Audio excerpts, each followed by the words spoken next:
There is a pressing need to professionally develop our next generation. Leadership supply hasn't kept up with demand. We need to invest in individuals who will be ready to fill mission-critical roles and lead our organizations. Next Gen Leaders is a collaborative community of seasoned consultants focusing on building an integrated approach to learning and development. We're delighted to introduce you to one such member of our team. I'm Jane Cook-Lauder. I'm here this morning talking with one of my colleagues from the Next Gen Leader group, Bob McCullough. Morning, Bob. And we're going to talk about something that Bob is passionate about, which is creative problem solving. So Bob, tell us about why creative problem solving. What brought your interest in that? It goes back a long way, and I've been dealing with problem solving for probably over 40 years. Starting with IBM, we were very much into grappling with a problem, pulling together task forces and dealing with it. I was very interested in how effective that was. As I got further into working with teams, the problem solving was there. I didn't see much of the creativity. Right? And what would happen is that they would pull together the data and generate the same old solutions. Right. So what I was interested in is those teams that worked particularly effectively at being more creative, more out of the box, if you will, to generate things that hadn't been done before. And I loved working with them. So over time,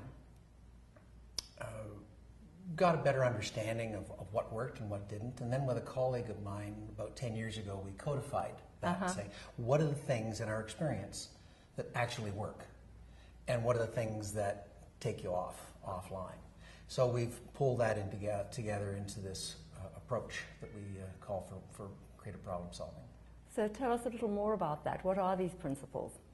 Well, yes, there's some underlying principles to it. Any creative problem or any problem solving approach typically has a bunch of things. You define the problem, that's half the challenge. Making sure that there is idea generation as well as focusing, making sure that everybody's participating. Because one of the things that we're highlighting is when you're thinking about executives and managers, that's essentially what they're hired for, what they're paid to do, is solve problems. Right. The workers on the front line are actually getting the work done and moving the business forward. The managers are there to fix the problem, to allow the workers in the front line to get their job done. So that depicts sort of a very traditional organization. So do you see this creative problem-solving process then working perhaps in what I call a more organic, less structured organizations? Absolutely. You bring together a task force team, and once again, there are those two pieces, the formulation of the question and getting to know what we know. Those two are the things that bring the team together and get them on the same wavelength, not necessarily on the same page, but the same wavelength, so they can communicate with each other and explore with each other and then reach some conclusions. So, and it really doesn't matter the subject matter. It doesn't matter where the people come from. It's just they are forming as a Mission Impossible team. Yeah, nice framing. So, given the importance, the primacy of formulating the question, and I believe Einstein, or one of those gurus, was quoted as saying, if I had an hour to save the world, 50 minutes of it would be in framing the right question. Yeah. What's the magic there? Anything over your 40 years of experience? I mean, if we agree that framing that question is actually the act of leadership, how do you guide teams in doing that well? Or what have you seen in teams that do it well as opposed to those that might struggle? Or is that in fact, if we have a team leader, the role of the team leader to formulate the question? It may be useful for the team leader to take a crack at it. It's important that the entire team be part of the formulation. Right, there's an ownership there. That's correct.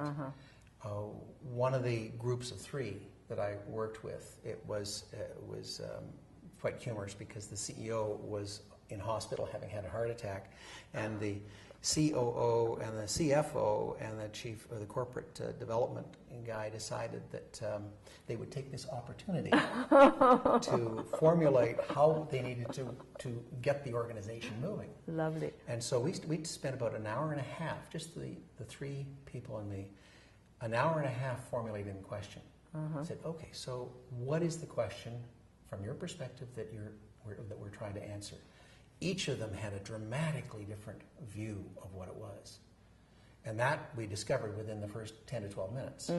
It took the rest of the time to formulate a big enough question and a specific enough question that they could deal with it, that included all the perspectives. Right. So, Bob, in wrapping up, what have you experienced as being the benefits to a client organization as well as to the people who engage in the process? Turning to the individual, one of the things that we've noticed about the process, it is entirely scalable. So it can be used at a corporate level, it can be used right down to an individual level. I had a fascinating experience, and it would be about 7, 8 years ago, where my wife and I used the process to figure out where we were going to go for March break. I love it. And I'll tell you, it was the best holiday that we ever had. And it was, she actually didn't like the process very much. That's okay. The result was the thing that was important. And what my experience has been for the individual, it gives them a framework when they are faced with a problem in their day-to-day job. It gives them a very quick framework to say, okay, what's the question we're really trying to answer here? And get people focused on getting the energy focused in the right place.